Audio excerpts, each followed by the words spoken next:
35 years ago, when it seemed that the confrontation was coming to a close and the Cold War was coming to a close, we hoped that for an advent of the epoch of true cooperation, it seemed that no ideological and other obstacles were there that would preclude to resolve jointly uniform problems and common problems for the humankind, sorting out and resolving conflicts and disputes, building upon the mutual respect and taking into account everybody's interest. Let me digress and give a historical excursus here. Our country, wishing to eliminate the grounds for bloc-based confrontation, create the common space of security, stated 2 times that we were ready to join NATO. For the first time, it was back in 1954.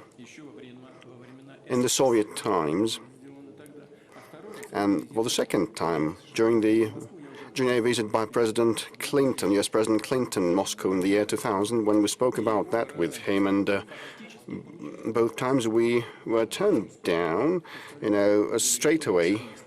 I repeat, we were ready for joint work and non-linear steps in the global security and stability sphere, but our Western counterparts were not ready to rid themselves of the captivity of geopolitical and historical stereotypes and this simplistic world view.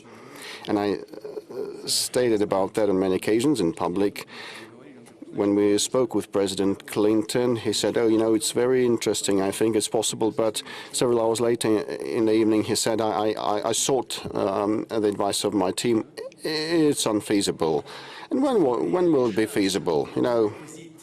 It boiled down to nothing. So a real opportunity to shift to the positive vector is something that we had, but alas, some different approach prevailed. The Western countries succumbed to see and have this absolute and wield this absolute power. This was a serious, strong temptation, and not to succumb, one had to have some historical vision and good intellectual level of education and groundwork, and those who made the decisions did not have this high capacity. The